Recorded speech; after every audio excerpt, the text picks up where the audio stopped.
première, c'est le cas des enseignants non reclassés, les enseignants-chercheurs. Monsieur Mvali Condé maîtrise bien le dossier.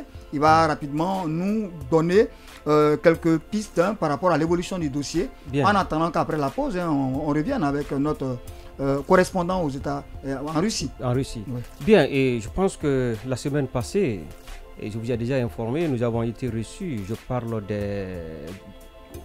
du collectif des enseignants chercheurs non reclassés, et a été reçu par le collège des recteurs, des directeurs généraux, dans une institution à Conakry, plus précisément à Flamadina. Il y a eu une décision entre le collège des recteurs et le collectif des enseignants chercheurs non reclassés. Je pense qu'un communiqué a été lu. Et sur place, les deux ont discuté sur les différentes parties de ce communiqué. C'est le collectif des enseignants non reclassés qui a fait un communiqué, qui a lu un communiqué. Qui a lu un communiqué. Mais si le temps nous permettait ou si on peut attendre après la pause, je pense que je voudrais faire la lecture de ce communiqué si le temps nous permettait. Oui, on pourra revenir sur le communiqué après la pause et vous allez nous, bien, maintenant, nous analyser le communiqué. Je pense qu'on a travaillé sur 2-3 points. Dans cette activité, on a travaillé sur 3 points. Le premier point portait sur le protocole d'accord signé le 20 juillet 2023. Le deuxième point portait sur l'article 5 du décret du 24 janvier 2024. Le troisième point portait sur les conséquences du non-reclassement des enseignants-chercheurs. Concernant le premier point, je parle du protocole d'accord signé le 20 juillet 2023. Vous savez, le gouvernement guinéen a signé un protocole avec Sinajur, entendu par là, et le syndicat de l'enseignement supérieur. Dans ce protocole, il a été clairement dit au point 8 que les détenteurs de master peuvent être reclassés. Master de maîtrise ou de diplôme équivalent. On a juste dit les détenteurs de master au point 8 peuvent être reclassés par la voie nationale. C'est-à-dire qu'ils peuvent être des assistants. Maintenant, au niveau de l'article 5, signé le 24 janvier 2024, il a été clairement dit, je cite, que tout fonctionnaire, détenteur, tout fonctionnaire, disons, détenteur du grade assistant ou attaché de recherche, les détenteurs de master ou tout diplôme équivalent sont intégrés et reclassés dans la hiérarchie A2. Maintenant, quand nous sommes partis, on a posé ces problèmes. Le collège des recteurs a posé d'abord une seule question. A commencé par dire, est-ce que ce que vous lisez, parce que vous avez parlé de la, comment dirais-je, du protocole d'accord, c'était plateforme revendicative ou protocole d'accord, parce que vous ne devez pas confondre les deux. Vous dites qu'il a été dit dans le protocole d'accord que les détenteurs de master doivent être engagés. Est-ce que vous n'avez pas oublié, est-ce que vous ne parlez pas de la plateforme revendicative? Parce qu'on peut dire des choses dans la plateforme revendicative sans que cela ne figure dans le protocole d'accord. Nous avons sorti le protocole d'accord, nous leur avons fait comprendre que ça figure bien sûr au point 8. Ce n'est pas une revendication, mais le point était dans le protocole d'accord. Le point même est retenu. Et voici les signataires. Le secrétaire général du ministère de l'enseignement supérieur est signataire. Le gouvernement guinéen, presque beaucoup de cadres ont signé. Maintenant, après, on a analysé ce point. Ils étaient d'accord. Ils ont compris que le point figure bien sûr dans le protocole d'accord. On est venu aussi au niveau de l'article 5. Ils nous ont fait comprendre que non, l'article 5 ne porte pas sur ceux qui n'étaient pas encore reclassés, mais plutôt sur ceux qui sont reclassés, qui ont un doctorat comme ça. Nous avons dit donc, pourquoi? Parce qu'on a dit qu'ils doivent être reclassés dans la hiérarchie A2. Quand on a le doctorat, on n'est pas dans A2, on est dans A3. Dans ce cas, l'article 5 ne porte pas sur ceux qui sont déjà reclassés, mais plutôt ceux qui doivent être reclassés avec master ou équivalent. Et nous avons posé aussi la question de savoir, bon, on dit équivalent, quels sont les diplômes équivalents au master? Nous avons dit qu'il y a une loi qui existe, il y a un décret même qui existe, le décret est signé en 2016 par le professeur Alpha Condé, qui indique les diplômes équivalents au master. 1. Nous avons la maîtrise. Et 2, nous avons certificat d'animateur pédagogique de l'enseignement supérieur, Bac plus 5. Nous avons certificat de professeur d'école normale, Bac plus 5. Nous avons diplôme d'études supérieures, c'est-à-dire DS. Nous avons diplôme d'ingénieur. Nous avons diplôme d'architecture. Nous avons master, on a même cité. Nous avons diplôme d'études supérieures spécialisées, DSS. Nous avons diplôme d'état de docteur en pharmacie. Nous avons diplôme d'état de docteur en médecine vétérinaire. Nous avons diplôme d'état de docteur en médecine. Nous avons doctorat 3e cycle. Nous avons doctorat unique. Nous avons, excusez-moi, donc on se limite au niveau de diplôme d'état de docteur en médecine. Et je précise aussi que, parce que j'avais commencé à citer, le doctorat A3, on commence par doctorat 3e cycle et A3, et doctorat unique A3, et certificat d'études spécialisées en médecine, ça c'est Bac plus 10. Nous avons également diplôme interuniversitaire de spécialisation, DIS, et Bac plus 10. Nous avons diplôme d'études spécialisées en médecine, et Bac plus 10. Et nous avons aussi PhD et Bac plus 8. Ce sont les diplômes qui sont dans A3. Donc les diplômes qui sont dans A2, nous leur avons dit, et je pense qu'on ne peut pas s'opposer à la loi. Comme la loi dit que ces diplômes-là sont équivalents au master, et le décret dit que ceux qui détiennent le master et diplôme équivalent doivent être intégrés, reclassés dans la hiérarchie AD, on ne peut qu'obéir à la loi. On ne peut que respecter l'article. Mais ceux qui veulent saboter le décret du président, je pense qu'ils vont trouver sur leur chemin les enseignants chercheurs non reclassés. Donc c'est cette information-là que je voudrais faire passer.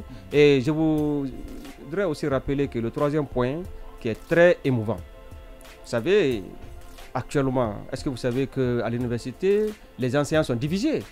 Ceux qui sont reclassés sont d'un côté, ceux qui ne sont pas reclassés sont de l'autre côté.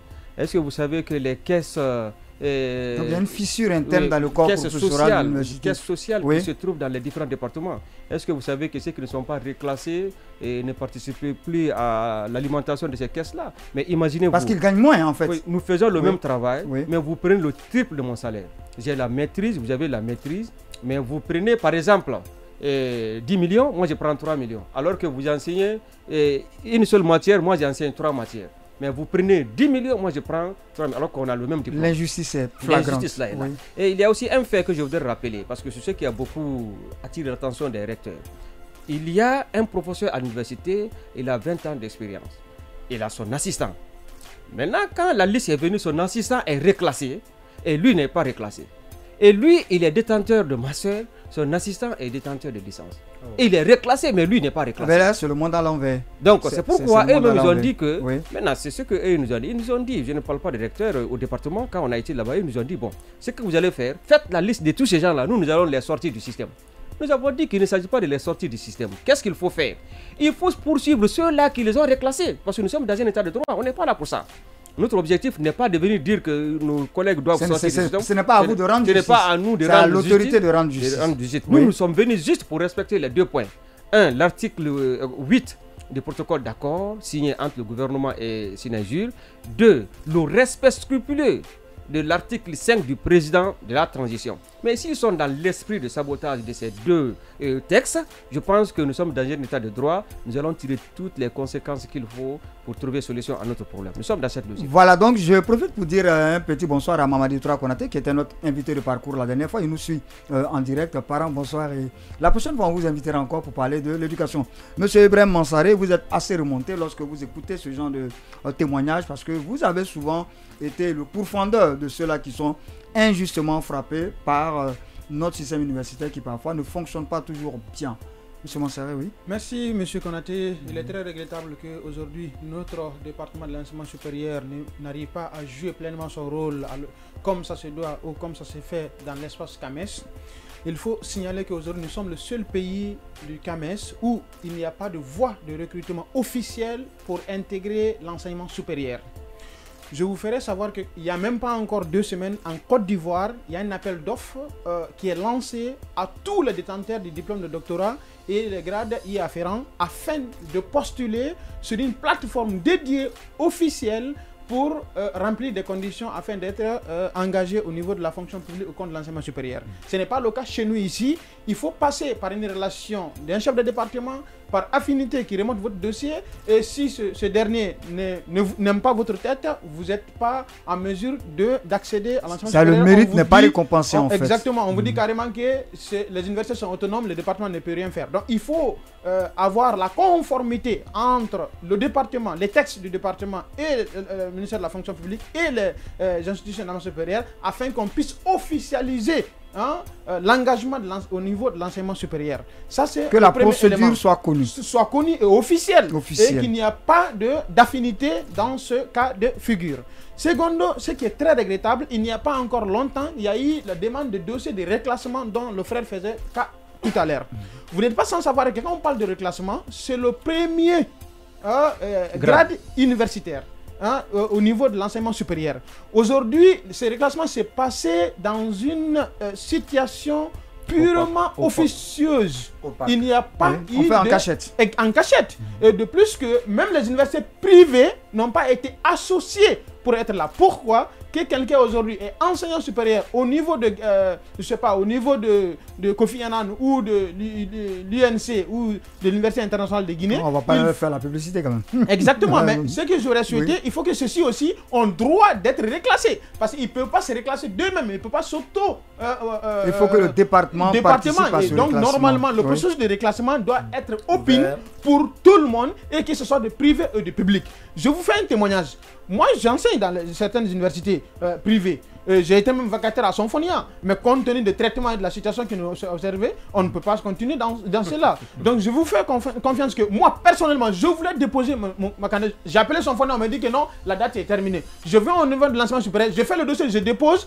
Le dossier n'a pas eu de suite favorable. Pour vous dire comment je voulais tester, voir exactement est-ce que ce que les gens en train de subir réellement, c'est vrai ou faux. Je suis allé à la recherche de l'information, j'ai déposé le dossier, j'ai aujourd'hui ce qu'on appelle la décharge référent du dossier, il n'y a pas de suite. Pour vous dire qu'aujourd'hui, être un enseignant dans le secteur privé ou même de l'enseignement supérieur, à ne pas être en relation de bienfaisance ou je sais pas, de bienveillance avec le département, tu n'as pas un mentor, vous n'avez pas où se plaindre. Ça, c'est un autre élément. Il y a une autre chose qu'il faut signaler. Il faut qu'aujourd'hui, au niveau du cabinet de l'enseignement supérieur, qu'il y a des cadres de niveau magistral qui ont des grades académiques avérés afin qu'ils puissent coiffer ceux qui ont plus de grades, ceux qui ont moins de grades que eux. Aujourd'hui, c'est comme si nous demandons aux généraux d'être gérés par des capitaines. On ne peut pas être docteur, par exemple un secrétaire général docteur, et qui va gérer des recteurs qui sont des professeurs, des rangs professoraux, donc qui sont des magistrats. Donc c'est pas possible. Donc au niveau du cabinet de l'enseignement supérieur, il faut que le chef de l'État puisse prendre des mesures pour nommer des cadres qui peuvent avoir toutes les aptitudes qui leur permettent d'exercer ces fonctions-là afin de répondre comme ça se passe dans l'espace. Que le grade universitaire détermine le poste en prime, en fait. Ce qui est plus regrettable aujourd'hui, pour être le recteur ou le vice-recteur, ces postes-là se sont politisés aujourd'hui. Normalement, on ne peut pas être un recteur d'université, quelqu'un qui vient juste de soutenir sa thèse, il tombe recteur d'université, mais ce n'est pas respecté. L'enseignement supérieur, c'est comme l'armée, il faut respecter les grades, il faut respecter également la production scientifique et les compétences académiques. Voilà, je terminerai sur ce point-là en résumé. Ce que j'aurais terminé sur ce point, il faut également que la publication scientifique puisse prévaloir dans notre institution et les centres de recherche. Nous avons des écoles doctorales aujourd'hui qui ne sont pas compétitives dans la sous-région. Il n'y a pas de colloques, il n'y a pas de manifestations scientifiques, il n'y a pas de production scientifique. Nous n'avons pas de revues scientifiques au niveau national. Et les publications au niveau CAMES posent problème. Donc tout ceci ne pourrait pas nous permettre d'être compétitifs ni au niveau des CAMES, ni même au niveau de la région et de la sous-région. Ce qui est très regrettable que nous sommes en train d'embêter des jeunes volontaires qui se sont sacrifiés pour servir l'éducation au lieu de l'enseigner. Monsieur, voilà. Vous ne pouvez pas demander aux gens d'être déclassés ne pas être déclassés avec licence et que vous avez donné des bourses à des gens ici qui doivent être, je sais pas, 5000 PhD ou bien 1000 masters, et pourtant vous avez des jeunes docteurs qui sont là, qui sont prêts à servir, mais que la porte ne les sont pas ouvertes. Donc il faut revoir tous ces paramètres-là et donner la bourse à ceux qui sont en classe aujourd'hui, afin qu'ils puissent poursuivre les formations pour être dentistes de docteurs, afin que notre système éducatif soit mieux outillé et qualifié, afin que nous puissions former une génération qui pourrait relever les défis. Alors donc, M. Massaré, merci beaucoup pour ce, je dirais même un coup de gueule, parce que M. Massaré, M. Keta, vous voulez prendre la parole? D'abord, voilà, en attendant que la régie joigne M. Écoutez-moi, d'abord en tant qu'étudiant, je suis sonné par les informations rocambolesques dont on m'a révélé. Parce qu'il y a un grand problème aujourd'hui, c'est que nos autorités universitaires ne maîtrisent pas de tous les textes qui gouvernent le secteur. Ça, au moins, c'est une réalité plausible. Parce que j'imagine bien, n'est-ce pas, la difficulté dans laquelle se trouvait la conférence des recteurs lorsqu'elle a reçu, bien sûr, ces jeunes enseignants non reclassés de l'enseignement supérieur. Donc aujourd'hui, n'est-ce pas, les textes sont très clairs. Il faut reclasser les enseignants qui ont un diplôme équivalent au master. Et je crois que le décret dont M. Valli a fait cas a exposé clairement cette situation. Et il y a le protocole d'accord signé des autorités guinéennes. Nous avons des autorités qui elles-mêmes réunissent, n'est-ce pas, qui contextent elles-mêmes ce qu'elles ont signé, n'est-ce pas, sur des actes officiels. Donc moi je pense aujourd'hui que, franchement, si la situation n'est pas régularisée, n'est-ce pas, ce collectif d'enseignants, n'est-ce pas, non reclassés, doit aller vers les autres voies de recours pour pouvoir imposer, n'est-ce pas, le respect de ces règles. Donc risque de perturbation. Voilà, moi je leur invite même à saisir bien sûr les autorités judiciaires si jamais il y avait une mauvaise volonté, n'est-ce pas, donc pourquoi ne pas porter l'affaire devant les prud'hommes? Ce serait pas mal aussi, monsieur. Mais vous savez, c'est une voie de recours. Oui, nous sommes en train de réunir les preuves. Oui. Nous avons une information, nous avons cherché à vérifier. Oui. Je pense qu'il a été dit clairement que en 2023, la commission de reclassement n'a pas reclassé. En 2023, la commission de reclassement n'a pas fait de reclassement officiellement. Oui. Mais nous voyons des actes sur lesquels on voit que le reclassement a été fait en 2023. Et d'où est venu ce reclassement? Moi, je suis rentré en contact avec un membre de la commission et il a dit que vraiment, moi, je n'ai pas siégé. Nous voulons savoir maintenant comment ce texte a été établi. Parce qu'on nous dit de réunir toutes les preuves. C'est une grave révélation, M. Nous avons vu aussi des arrêtés qui ont été signés après 2019. Alors que l'arrêté de M. Yoro disait qu'après 2019, personne ne devait être reclassé avec un master. Pour être reclassé, il fallait avoir le doctorat. Mais certains sont parvenus à se faire... Après l'arrêté du ministre. Après l'arrêté du ministre, on a reclassé des gens qui détenaient master, d'autres maîtrises, licences, etc. Maintenant, quels sont ceux-là qui ont fait ça? Nous allons réunir tous ces arrêtés parce que nous souffrons de l'injustice. Et quand tu souffres de l'injustice, je pense que le seul moyen, comme l'a dit l'autre, c'est de chercher, n'est-ce pas, à se faire entendre par tous les moyens légaux. Nous sommes dans cette logique-là. Je pense que ils sont en train de nous écouter, mais le lundi à venir, le collectif va aller au ministère pour demander, n'est-ce pas, son reclassement. Vous irez au ministère, mais avec la conférence des recteurs, quelles sont les décisions qui sont tombées? Non, ils sont venus,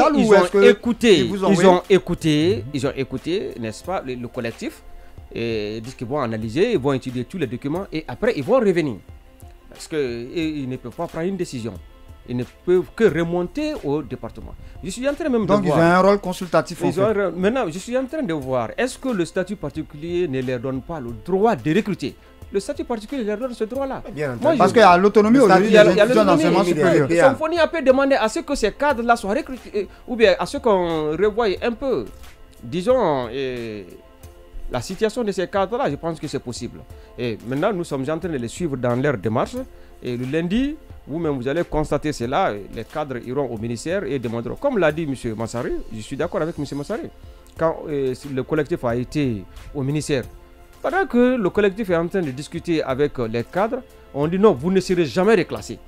On ne se base pas sur un texte. Qui a tenu de tels propos? Mais ce sont les cadres. Les cadres du département que vous avez rencontrés. Vous ne serez jamais Parce qu'il faut rappeler que monsieur le ministre ne vous a pas rencontré. Non, monsieur le ministre n'était pas. Il était là-bas, mais ils n'ont pas voulu que le monsieur. Il a refusé de vous rencontrer. Il a refusé. Mais les cadres qui nous ont rencontrés, voir comment ces cadres-là parlaient. Mais si on était dans la logique de monsieur, comment dire, docteur Mansaré, on n'allait pas arriver à ça. Si on avait par exemple des sages, des responsables qui savent observer les choses avec raison, avec intelligence, ils auraient fait comme ce que les recteurs ont fait. Les recteurs nous ont très bien écoutés. Ils nous ont dit, est-ce que vous avez des preuves? Nous avons des preuves. Quelles sont vos preuves? Nous leur avons donné toutes les preuves. Mais ils disent qu'ils vont analyser ces preuves. C'est comme ça aussi, et ils devraient faire. Mais il y a un conseil juridique, n'est-ce pas, au ministère qui ne parvient pas à nous convaincre. Il ne sait pas comment elle s'est retrouvée là-bas. C'est ça la vérité. Sinon, elle devrait nous convaincre. Mais elle ne parvient pas. Donc, une conseillère juridique ou un conseil juridique? Oui, une conseillère juridique qui ne parvient pas à nous convaincre. Lorsque les textes ont été explique pas les textes, qui ne nous dit pas réellement ce que le texte veut dire. Alors que nous-mêmes, nous maîtrisons le texte. Parmi nous, il y a des juristes. Je vous apprends déjà que nous avons pris 5 avocats. Et en tant que conseiller, vous savez, l'avocat, c'est pas seulement des avocats conseils. Conseil, c'est pas pour aller seulement à la justice, maintenant pas seulement pour aller au procès, mais vous pouvez lui demander des conseils. Nous avons ces avocats-là et ils nous ont dit que nous avons raison. Nous avons raison sur tous les plans. Parce que ce qu'ils veulent dire dans leur explication, tel n'est pas le cas. Ils pensent que l'article 5 porte sur ceux qu'ils ont déjà reclassés. Non, l'article 5 est clair. Voilà, donc si nous n'arrivons pas à joindre notre correspondant en Fédération de Russie, on va passer. C'est M. Alphonse Teliano qui devait nous parler de cette situation des enseignants chercheurs qui sont mis à l'écart. Il est doctorant en Fédération de Russie. On devait l'avoir comme correspondant, mais malheureusement la technique fait défaut. Et j'espère que la prochaine fois on aura l'occasion de l'avoir.